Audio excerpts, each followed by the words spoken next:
Would the audience please rise for the academic procession?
CM Nisiyaya, my dear friends, relatives, guests,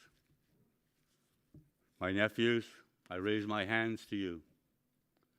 The wonderful gift that the Creator has provided to you to help each and every one of us here today to remain grounded in the ceremony and understanding of what's going to take place today. I raise my hands to you. Ladies and gentlemen, honored guests, distinguished recipient today, Your Highness, Mr. Premier, Chancellors, welcome to each and every one of you. I thank you for giving me this privilege and this honor today to say a few words of welcome to all of you. I'm most humbled today, being a totally uneducated man, to stand before you and to give you a few words of welcome. My name is Kayapalanuk. I am Kayapalanuk VI, the direct descendant of the war chief who met Captain Vancouver upon his arrival on these shores to this wonderful land called Vancouver. The year before that, it was Captain Narvaez of the Spanish fleet. And today I welcome all of you and our wonderful guest who's going to be in receipt of an honorary degree. As my ancestors did, we welcomed those individuals with open arms. Today we welcome each and every one of you. We welcome you to the unceded traditional territories of the Hunkaminam-speaking peoples of this wonderful land from Musqueam that we share with our relatives from Squamish and Tsleil-Waututh that we call brothers and sisters, Siyam and Siyaya. Today is going to be a wonderful, wonderful day, something that has never been done before, I believe, and that it's an acknowledgement to a wonderful recipient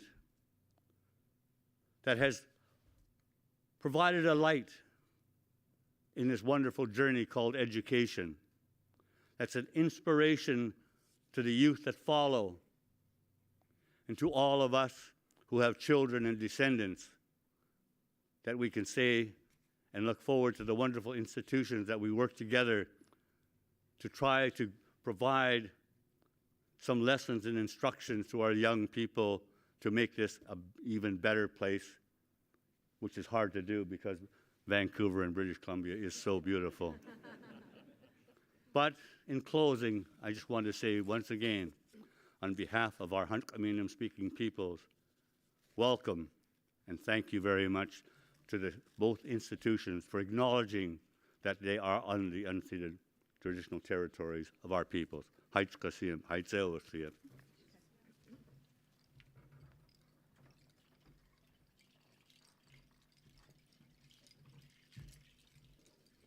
Good afternoon. Please be seated.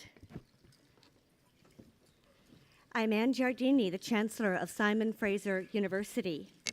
And on behalf of the University of British Columbia and Simon Fraser University, I'm honored to welcome you all here today. I'd like to express some thank yous to Councillor Howard Grant, who is here from the Musqueam people, who shared those warm and authentic words of greeting, for which we all thank you. Carl Point and Alec Dan from the Musqueam people, who drummed, and Andrew Lee and Zephan Nicol of the SFU Pipe Band, who piped in the academic procession. And let me further acknowledge the Musqueam, Squamish, and Tsleil-Waututh peoples on whose traditional territory we are so very privileged to gather this afternoon here in downtown Vancouver. I would like to welcome the Vancouver Ismaili Youth Choir, conducted by Lindley Lewis, who will lead us all in singing O Canada. Please rise.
Aren't they wonderful? Please be seated. And thank you to the youth choir. You have obviously practiced. I've been to many hockey games, and that's the best rendition I've heard of O Canada. Friends, we're gathered here to honor a remarkable leader, His Highness the Aga Khan, who we will introduce more fully a little bit later in the program. I'd like to thank his family and friends for joining us, including his son, Prince Ali Muhammad, who is here with us. It's my great pleasure to welcome a dear friend now, the Lieutenant Governor of British Columbia, Her Honor, the Honorable Janet Austin. Your Honor.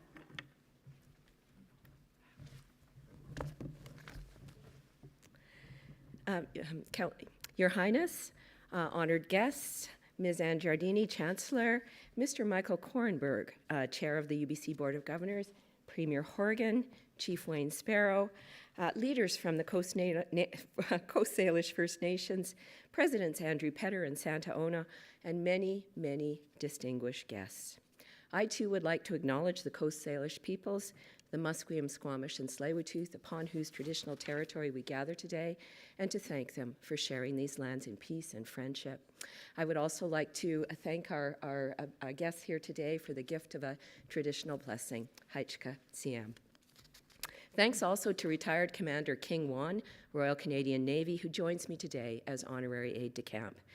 And to the many members of the Ismaili community who join us this afternoon, I say, Yali Madad. May Ali be with you, dear friends. For indeed, your community is very dear to me. I speak today from the perspective of someone who has been inspired by the generous leadership of His Highness the Aga Khan. and greatly enriched by the friendship the members of your spiritual community have shown to me and to my work. I've been welcomed many times to the Jamat Kana Center in Burnaby, a place of gathering, of reflection, of intellectual exchange, a place of extraordinary beauty that reflects and inspires the values of humility, forward outlook, friendship, and dialogue that we celebrate today.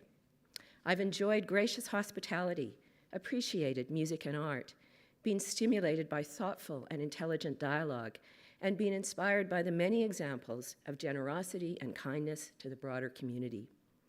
These are the values inculcated by His Highness the Aga Khan.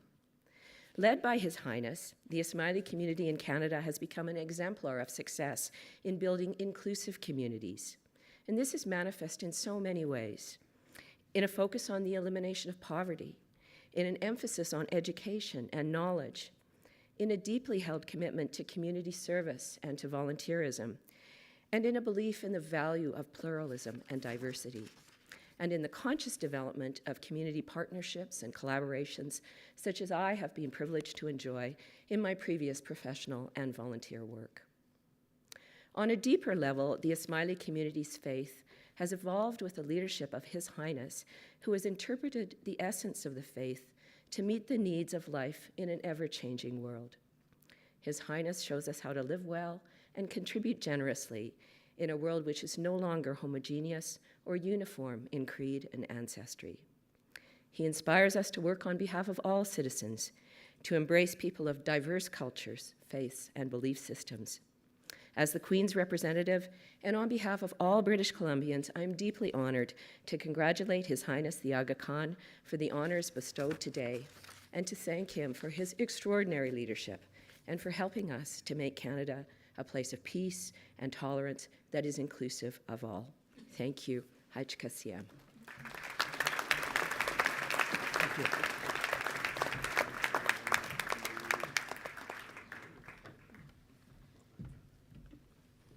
Thank you very much, Your Honor. We could not be more delighted to have you join us today for this historic honorary degree conferral. Regretfully, UBC Chancellor Lindsay Gordon has been unable to be here this afternoon, but he does send his greetings and his warmest wishes to His Highness on this celebratory occasion. I'd like to acknowledge a few of our distinguished guests, both on the platform and in the audience, including the Honourable John Horgan, Premier of British Columbia, Chief Wayne Sparrow from the Musqueam people, Councillor Chris Lewis from the Squamish people and SFU's Board of Governors, Councillor Howard Grant from the Musqueam people, President Ferouz Rasool from the Aga Khan University, Dr. Shamush Kazim Laka, Chair of the Board of Trustees of the University of Central Asia, SFU's Chancellor Emeritus, Dr. Brant Louis, SFU's President Emeritus, Dr. Michael Stevenson, President and Vice Chancellor, Professor Santa Ono, and President and Vice Chancellor, Professor Andrew Petter. From both of our institutions, we have with us board chairs, Michael Kornberg and Fiona Robin, and members of the boards of governors and past board chairs, members of Senate, vice presidents and deans, and honorary degree recipients. We are also joined by the Honourable Mobina Jaffer and the Honourable Yuan Pao Wu, both from the Senate of Canada and members of Parliament, the Honourable Shane Simpson, BC's Minister of Social Development, several members of the Legislative Assembly, and members of the Consular Corps. I don't know who could be left, but that's some of the group that's gathered today. And I thank you all for joining us. I welcome all of us to a unique gathering place and a remarkable first. For the first time, Simon Fraser University and the University of British Columbia, already great friends, stand together and to each offer honorary doctorates to a single candidate, His Highness the Aga Khan, Imam of the Shia Ismaili Muslim community. There are two aspects to the honorary degree that are important to make note of. First, this is not in any manner an informal or alternative degree. On the contrary, an honorary degree is the highest honor that our universities or any university can bestow. The conferral of an honorary degree is our university's opportunity to recognize the accomplishments and contributions of an exceptional individual. In honoring an honorary degree candidate, we inspire our graduates and our communities with an example of what may be achieved in a well-lived life. As well, in identifying a candidate, and especially one with the unparalleled status and accomplishments of His Highness the Aga Khan, our universities are honored in turn by our association, in fact, on this occasion, very deeply honored. At a time in history when the institutions of democracy and civil society appear to be under unprecedented strains, it would be difficult to point to or even imagine another leader with His Highness's record of constancy and integrity. His example fairly demands acknowledgement and assuredly deserves emulation. His work in our world most certainly deserves this unprecedented recognition. I would like now to invite the Presidents and Vice Chancellors of the University of British Columbia and Simon Fraser University to come together in the reading of a joint citation, and we will begin with UBC President Professor Santa Ono.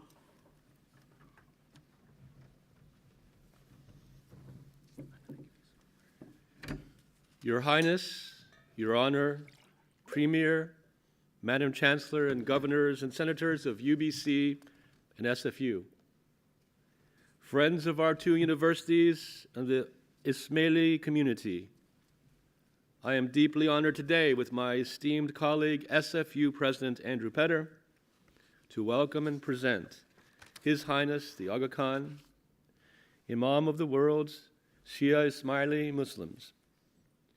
We are gathered today to confer honor upon His Highness. Specifically, and for the first time in our two institutions' history, we are here to confer honorary degrees from both of our universities. The honorary degree is the highest honor that a university can bestow, one that recognizes the accomplishments and contributions of an exceptional individual. In honoring a candidate of eminence and excellence, we also offer a public illustration of our own values and ambitions. We do so to inspire our graduates and our community. To this end, I can think of no candidate who so deserves this unprecedented joint recognition than His Highness the Aga Khan. Speaking from the perspective of my own university, the University of British Columbia has defined its purpose as pursuing excellence in research, learning, and engagement to foster global citizenship and to advance a sustainable and just society across British Columbia, Canada, and the world. Related to that pursuit, our vision is inspiring people, ideas, and actions for a better world.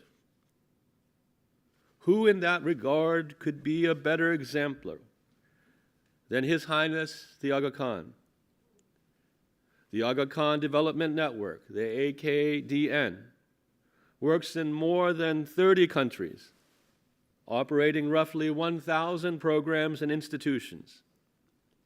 It employs more than 80,000 people, invests more than $1 billion each year in nonprofit development activities around the world. This is a profound example of global citizenship, and one that is inclusive of race and ideology. The AKDN is guided by the ethical principles of Islam, particularly consultation, solidarity with those less fortunate, self-reliance, and human dignity. But the Aga Khan's leadership is not restricted to a particular community, country, or region. Rather, the AKDN focuses on the poor and vulnerable, although, as many UBC students and graduates can attest, it also supports programs in Europe and here in North America. Working with every religion, race, ethnicity, and gender, pluralism, is a central pillar of the AKDN's ethical framework. We are all, again, inspired by his example. His Highness Prince Karim Aga Khan is the 49th Imam of the Ismaili Muslims. In that role, he is the spiritual leader of the 15 million Ismailis, a multi-ethnic community dispersed among more than 25 countries, including South and Central Asia, Africa, and the Middle East, Western Europe, and North America. There are more than 100,000 Ismailis in Canada alone. Renowned for the good works of the AKDN, the Aga Khan has demurred when people call him a philanthropist.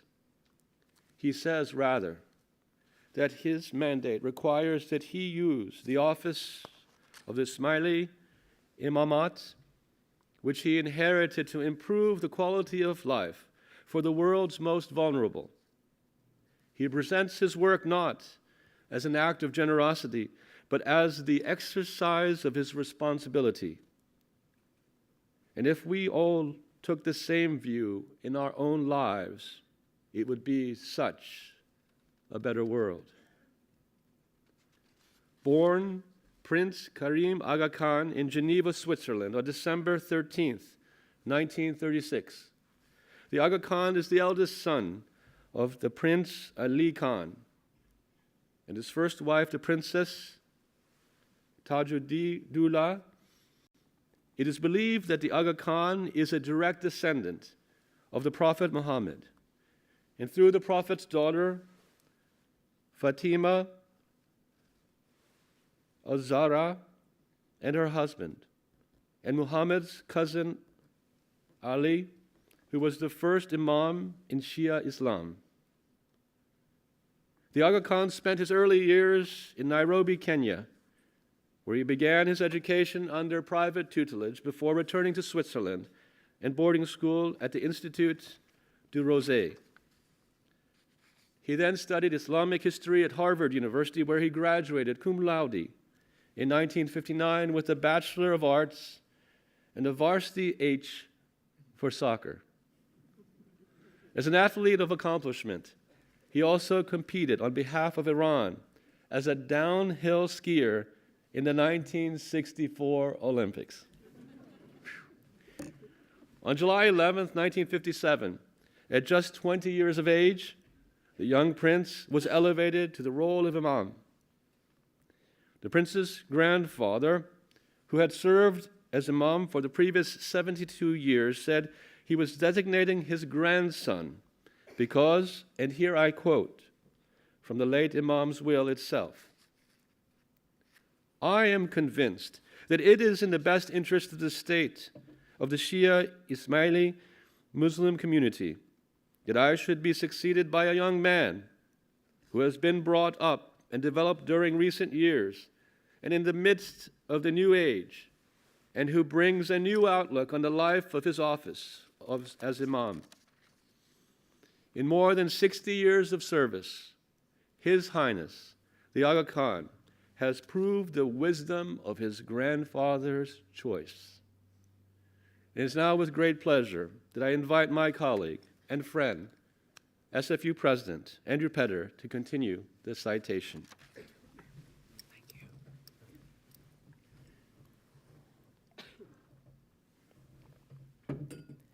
Thank you, President Ono, Your Highness, Your Honor, Premier, Madam Chancellor, honored guests.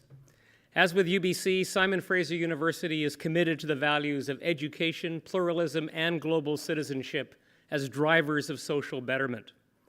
But SFU's association with the example of His Highness the Aga Khan also relates to two other dimensions. First, SFU aspires to be Canada's most community-engaged research university for the benefit of our students and of the communities we serve. And I can think of no better demonstration of the value of community engagement than that exemplified by the Aga Khan Development Network. Second, we at SFU have committed ourselves to marshaling university resources to build social capital and to promote community betterment, goals that have been evident in the Aga Khan's priorities for more than half a century. The advancement of education by the AKDN is perhaps the most obvious illustration of this priority. The AKDN engages more than 2 million learners a year, including 750,000 in early childhood development and more than 1 million at the elementary and high school levels through the Aga Khan schools and the Aga Khan academies.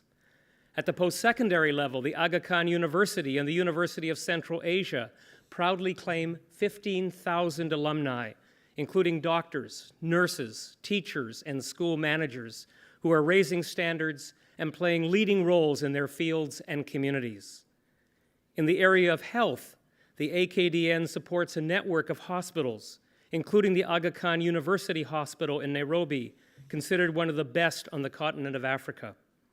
The AKDN is also a leading supporter of health research, especially in areas such as tuberculosis that affect vulnerable populations. In support of civil society, the Aga Khan rural support programs have embodied and employed grassroots democracy, participatory governance, and pluralism as springboards for improving the conditions of more than 8 million people living in poor and rural areas.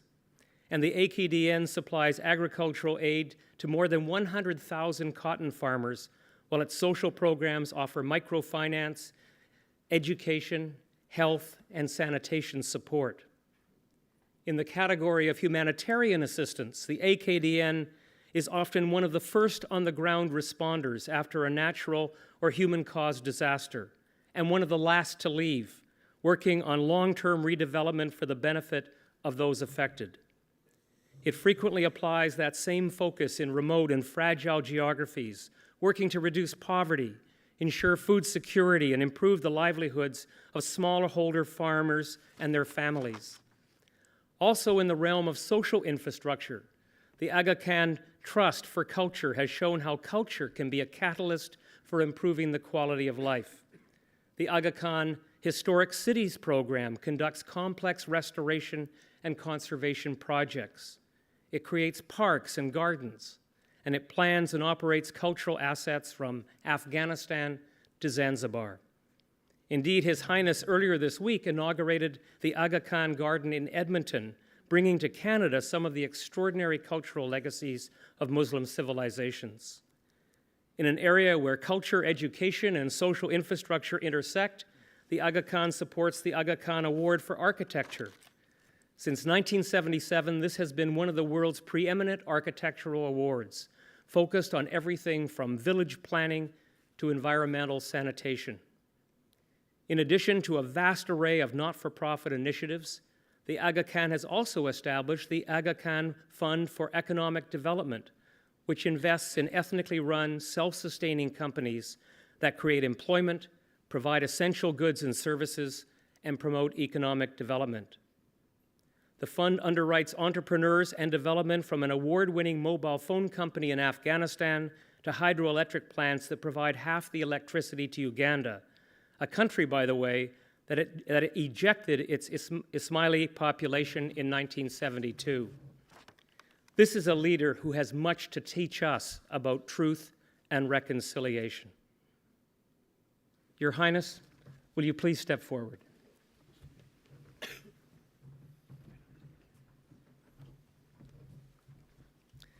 And so we say, in looking to this remarkable record and in celebrating the alignment of our values, it is clear that His Highness the Aga Khan is richly deserving of the honors we bestow today. And we, in turn, are profoundly honored to be in association with His Highness and the honors that we provide to our two institutions.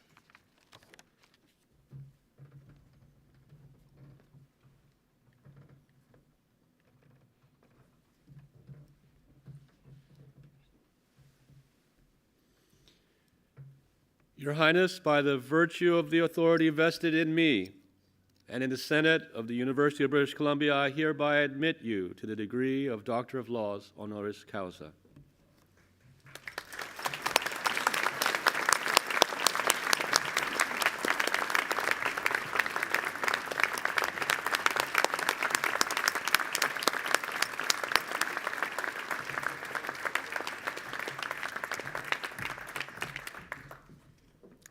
And, Your Highness, by virtue of the authority vested in me and in the Senate of Simon Fraser University, I do hereby admit you to the degree of Doctor of Laws, honoris causa.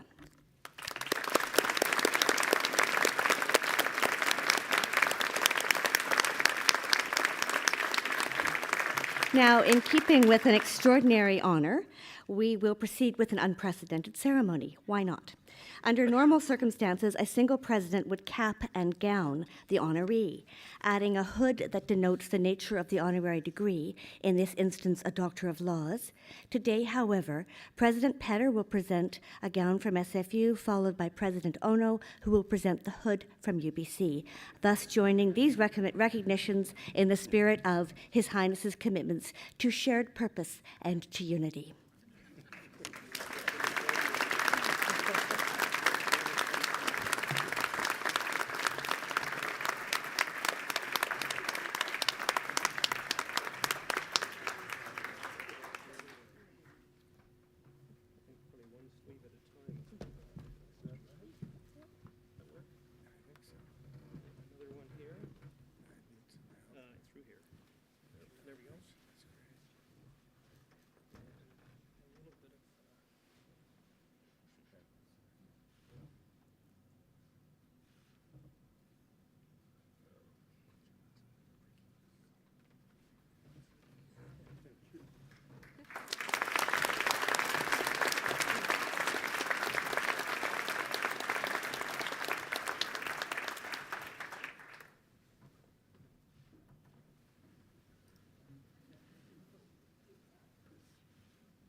It gives me great pleasure to officially welcome His Highness as a member of Simon Fraser University.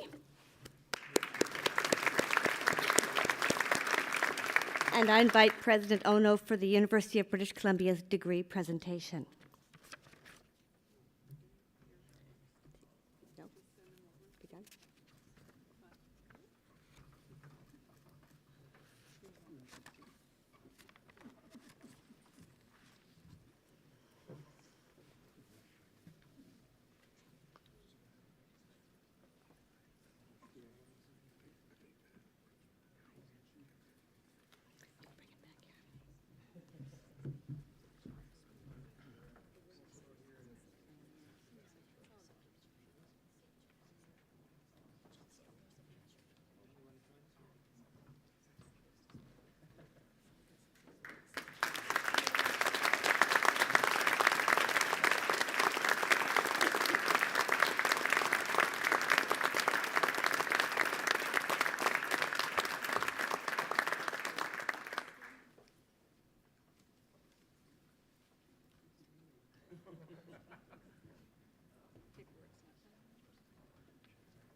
Your Highness, it gives me great pleasure to officially welcome His Highness as a member of the University of British Columbia Convocation.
Congratulations, Your Highness, and welcome to our communities.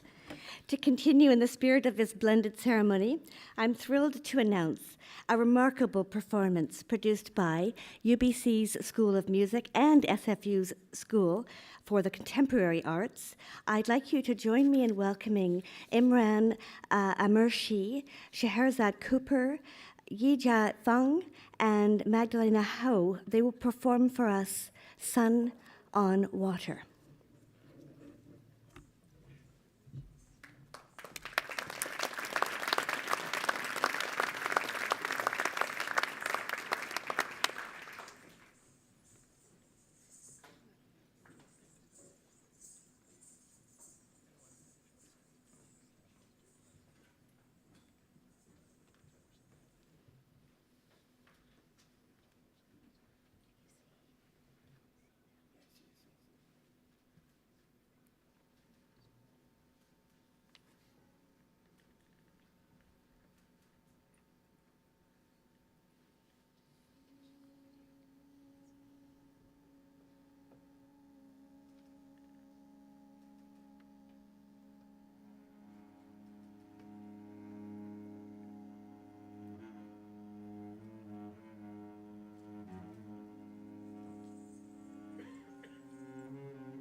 Thank you to our performers for that extraordinary collaboration. What wonderful beauty we can make when we come together. I would like to now invite the chair of the UBC Board of Governors, Michael Korenberg, for a few closing remarks. Michael.